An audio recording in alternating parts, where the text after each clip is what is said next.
Puji Tuhan, Shalom, selamat pagi, dan selamat tahun baru bagi kita semua. Saudaraku, percayalah bahwa tahun ini Tuhan akan memberkati kita dengan kemenangan demi kemenangan. Mengawali tahun yang baru, hampir setiap kita pasti sudah membuat suatu komitmen baru atau resolusi baru, yaitu sebuah target yang kita ingin gapai di tahun yang baru ini. Tema dari firman Tuhan pada pagi hari ini adalah menggapai target. Filipi pasal 3 ayat 13 sampai 14. Saudara-saudara, aku sendiri tidak menganggap bahwa aku telah menangkapnya.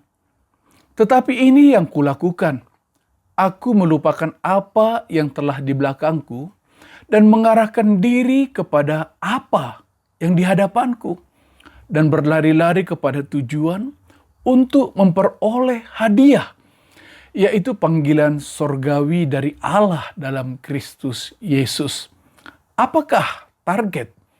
Target adalah sasaran atau sesuatu yang telah kita tetapkan untuk dicapai, yang kita percaya menjadi sebuah pencapaian besar bagi kita.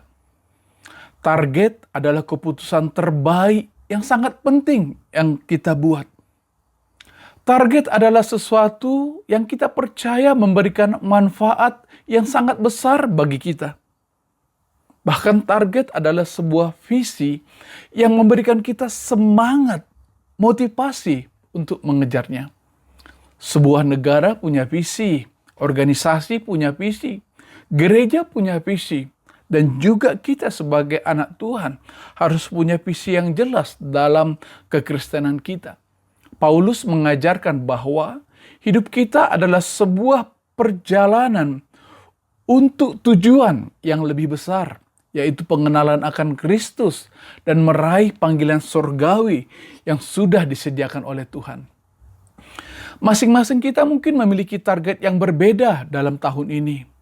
Namun saudaraku, apapun target yang sudah kita tetapkan, itu harus membawa kita semakin mengenal Tuhan, semakin takut akan Tuhan, bertumbuh dalam iman, semakin menjadi berkat, sehingga nama Tuhan dipuji dan dipermuliakan.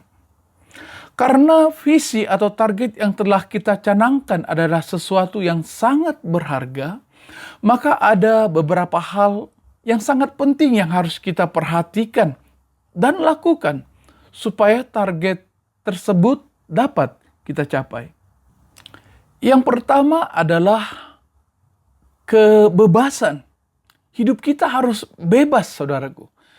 Ibrani 12 ayat 1. Karena kita mempunyai banyak saksi bagaikan awan yang mengelilingi kita, marilah kita menanggalkan semua beban dan dosa yang begitu merintangi kita, dan berlomba dengan tekun dalam perlombaan yang diwajibkan bagi kita. Ada dua hal yang selalu menjadi penghambat bagi kita, yaitu beban dan dosa. Apa yang dimaksud dengan beban? Beban adalah sesuatu yang mengikat kita, hingga membuat kita sulit untuk bertumbuh atau melangkah maju. Sebuah beban bukanlah dosa, meski pada titik tertentu beban itu bisa berubah menjadi dosa.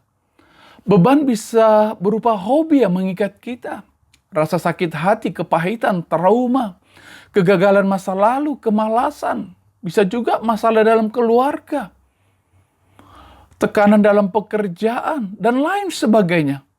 Semua ini akan membuat kita sulit untuk melangkah maju. Berjalan saja sulit, apalagi berlari.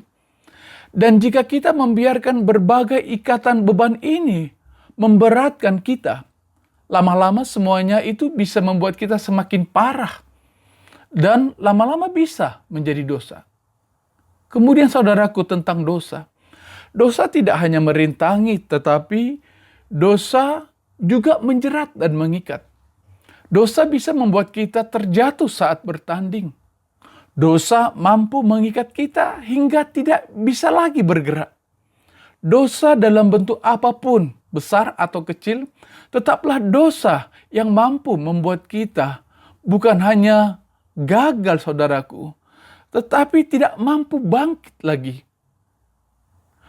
Dan lebih dari itu bisa mengarahkan kita menuju kebinasaan yang kekal.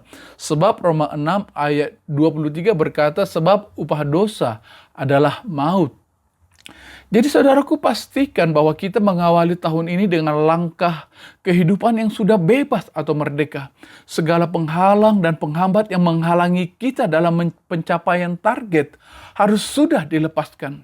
Lupakan apa yang di belakang, tanggalkan segala beban dan dosa, dan mari jalani tahun ini dengan langkah yang ringan.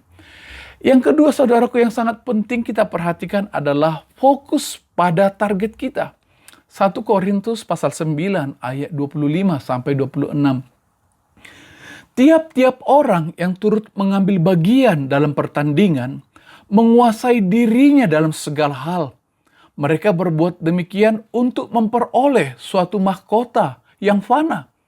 Tetapi kita untuk memperoleh suatu mahkota yang abadi.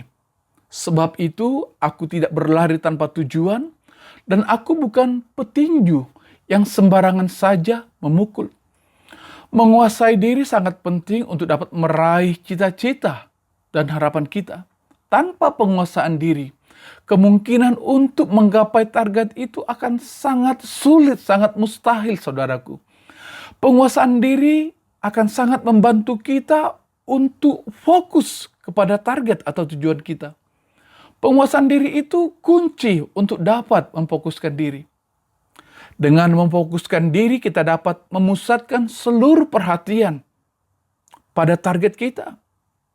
Dengan memfokuskan diri, kita lebih mudah untuk mengelola segala energi, sumber daya, dan waktu yang kita miliki. Hal ini akan sangat menolong dan memudahkan kita untuk mengerjakan langkah demi langkah setiap strategi yang sudah kita susun untuk mencapai visi atau target yang sudah kita canangkan. Juga hal ini akan meningkatkan performa kinerja kita. Ini dapat meminimalisir gangguan hingga pada akhirnya kita tiba pada apa yang kita nantikan. Yang ketiga adalah stamina. Salah satu tantangan terbesar dalam menggapai target adalah stamina atau kekuatan. Pengejaran kita itu adalah proses yang berlangsung seumur hidup. Paulus sangat menyadari hal itu, bahwa dengan kekuatannya sendiri dia tidak mampu, bahkan akan gagal dalam pengejarannya. Paulus membutuhkan kekuatan yang dari Allah.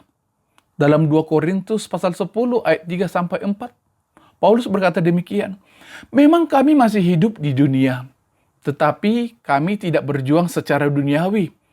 Karena senjata kami dalam perjuangan bukanlah senjata duniawi, melainkan senjata yang diperlengkapi dengan kuasa Allah yang sanggup untuk meruntuhkan benteng-benteng. Saudaraku, tidak ada cara lain selain kita dekat dengan Tuhan, berjalan bersama Dia. Sama halnya seperti ranting yang menempel pada dahan pohon. Hubungan kita yang intim dengan Tuhan akan menjadikan kita kuat di dalam Tuhan, di dalam kekuatan kuasa-Nya.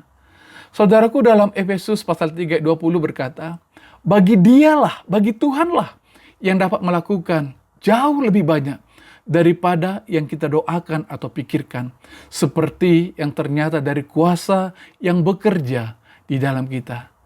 Jadi saudaraku, mari jalani tahun baru ini. Selamat menggapai target kekristenan kita di tahun yang baru ini. Ayo melangkah dengan tanpa beban dan ikatan, fokus pada tujuan, dan dengan kekuatan dari Tuhan kita akan berhasil mendapatkan apa yang kita harapkan. Kemenangan demi kemenangan, berkat, terlebih lagi pengenalan dan keserupaan dengan Kristus Yesus, Tuhan kita. Puji nama Tuhan, saudaraku. Tuhan Yesus memberkati kita semua. Mari kita berdoa.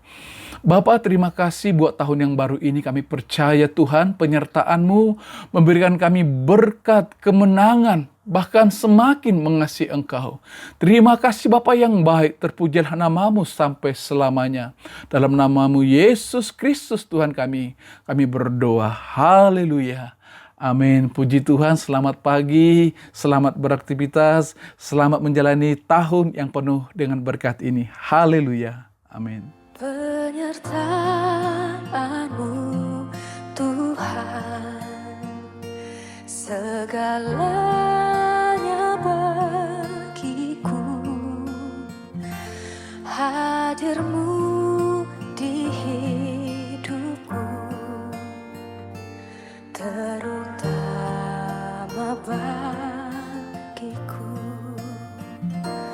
Penyertaan-Mu Tuhan, segalanya bagiku. Hadir-Mu di hidupku, terutama bagiku. Anugerah-Mu,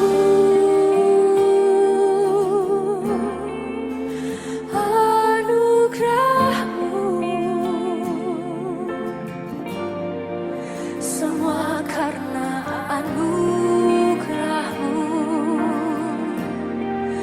bukan karena